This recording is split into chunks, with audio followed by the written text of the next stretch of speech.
जब सरकार में बैठे लोग ही एक दूसरे को चोर कहने लगे तब सवाल विपक्ष पर नहीं स्वयं सरकार पर उठता है कि क्या भाजपा और उनके सहयोगी पार्टियों के अंदर कोई गुटबंदी चल रही है।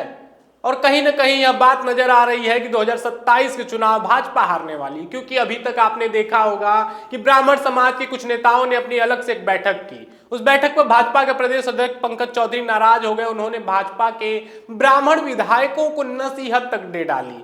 इस बात ने पूरी राजनीतिक गलियारों में हलचल मचा दी थी, लेकिन जैसे तैसे मामला शांत हुआ था तब तक माघ मेले में प्रयागराज में शंकराचार्य स्वामी अभिमुक्तेश्वरानंद सरस्वती जी की पालकी को रोक दिया गया और उनके समर्थकों को इस तरह से पीटा गया कि पूरे प्रदेश भर में कहीं न कहीं इससे ब्राह्मणों की आत्मा आहत हुई।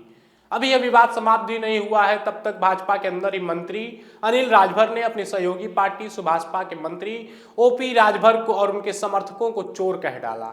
आप ये बयान सुनिए। जानबूझ के कार्यक्रम को डिस्टर्ब करते हैं समझते हैं। जैसा चोर इसका नेता वैसा चोर ही सब हर एक समाज को बेचने का काम करते हैं।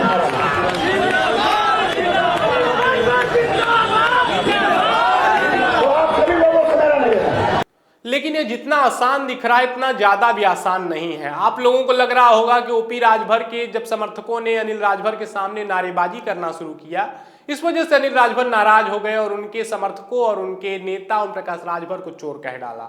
तो आप बिल्कुल ही गलत हैं। कहीं ना कहीं जब ओम प्रकाश राजभर ने भाजपा के साथ गठबंधन तोड़ के सपा के साथ गठबंधन कर लिया था, अनिल राजभर के ही सीट शिवपुर पर अपने बेटे को टिकट दे दिया था, यह लड़ाई तब की है। आपको बता दें 2017 के चुनाव में राजभर वोटों में बंटवारा ना हो सके, इसलिए ओम प्रकाश राजभर को भाजपा अपने साथ जोड़ ली थी। लेकिन 2022 की विधानसभा के चुनाव में ओम प्रकाश राजभर भाजपा के साथ गठबंधन तोड़कर समाजवादी पार्टी के साथ मिल गए और फिर उसके बाद 2024 में फिर से एक बार ओम प्रकाश राजभर बीजेपी के साथ उसकी सहयोगी पार्टी के रूप में कार्य करने लगे और वर्तमान में पंचायती राज मिनिस्टर भी हैं। लेकिन कहीं ना कहीं भाजपा के अंदर एक बहुत ही बड़ी गुटबंदी चल रही है और यह गुटबंदी योगी आदित्यनाथ को उनकी कुर्सी से हटाने के लिए की जा रही है।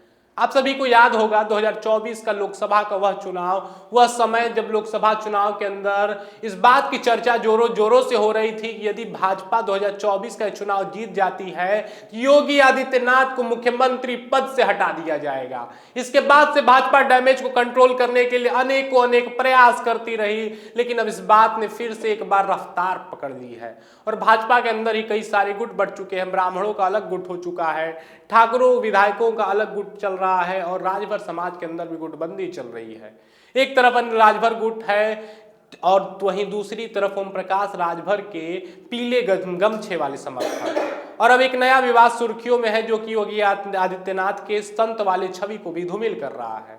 आपको बता दें कि जब से माघ मेले के अंदर शंकराचार्य स्वामी अभिमुक्तेश्वरानंद जी महाराज की पालकी को रोका गया है और उनके शिष्यों को यानी जो ब्राह्मण शिष्य थे उनकी चुटिया को खींचकर पीटा गया है, तब से राजनीतिक गलियारों में हलचल तेज हो चुकी है।